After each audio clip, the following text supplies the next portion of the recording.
ಶಿರಾ ತಾಲೂಕಿನ ಸರ್ಕಾರಿ ಆಸ್ಪತ್ರೆಯಲ್ಲಿ ಡಾಕ್ಟರ್ ಭಾರತಿ ಅವರು ಪ್ರತಿದಿನ ರೋಗಿಗಳಿಂದ ಶುಲ್ಕ ಪಡೆದುಕೊಳ್ಳುತ್ತಿದ್ದಾರೆ. ಸರ್ಕಾರಿ ಆಸ್ಪತ್ರೆಗಳಲ್ಲಿ ಶುಲ್ಕ ಇದೆಯಾ? ಈ ಡಾಕ್ಟರ್ಗಳು ಏಕೆ ಶುಲ್ಕ ಪಡೆದುಕೊಳ್ಳುತ್ತಿದ್ದಾರೆ? ಮಾನ್ಯ ಆರೋಗ್ಯ ಸಚಿವ ಸುಧಾಕರ್ ಅವರೇ, ಎಲ್ಲ ಸರ್ಕಾರಿ ಆಸ್ಪತ್ರೆಗಳಲ್ಲಿ ಶುಲ್ಕದ ನೆಪದಲ್ಲಿ ನಿಮಗೆ ಸಂದಾಯವಾಗುತ್ತಿರುವ ಹಣ ಎಷ್ಟು ಎಂದು ಬಹಿರಂಗಪಡಿಸಿ ಎಂದು ತುಮಕೂರು ಕೆಆರ್ಎಸ್ ಪಕ್ಷದ ಕಾರ್ಯಕರ್ತರು ಡಾಕ್ಟರ್ ಭಾರತಿ ಶುಲ್ಕ ಪಡೆದುಕೊಳ್ಳುವುದನ್ನು ವಿಡಿಯೋ ಮಾಡಿ ತಮ್ಮ ಫೇಸ್ಬುಕ್ ಪೇಜ್ನಲ್ಲಿ ಹಾಕಿ ಪ್ರಶ್ನಿಸಿದ್ದಾರೆ. ಬೆಳಗ್ಗೆ ಸಾಯಂಕಾಲ 1 ml ಮಧ್ಯಾಹ್ನ ಮಾತ್ರ, ಅರ್ಧ ml ಬೆಳಗ್ಗೆ ಮಾತ್ರ. ಅರ್ಥ ಆಯ್ತಾ? ಇವತ್ತಿಂದಾನೆ ಹಾಕಿ. ಅರ್ಥ ಆಯ್ತಮ್ಮ?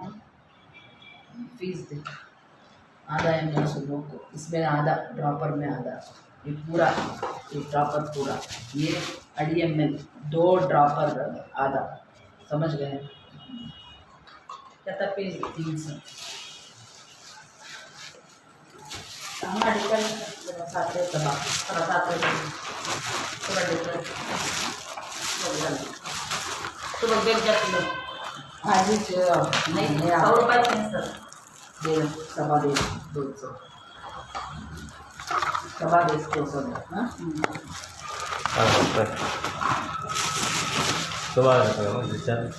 सुबह डिस्चार्ज मैं बच्चों की डिस्चार्ज करती हूँ.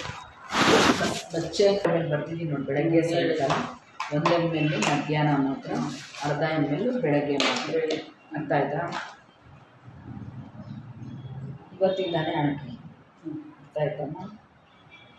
फीस दे आधा ml सुनो को, इसमें आधा ड्रॉपर में आधा, ये पूरा ये ड्रॉपर पूरा, ये 2.5 ml 2 ड्रॉपर आधा. समझ गए? कहता फीस 300 मेडिकल साथे तबा साथे सुबह बेच जाती लो आज नहीं 100 रुपये सर दे सवा दे 200 सवा दे 200 हाँ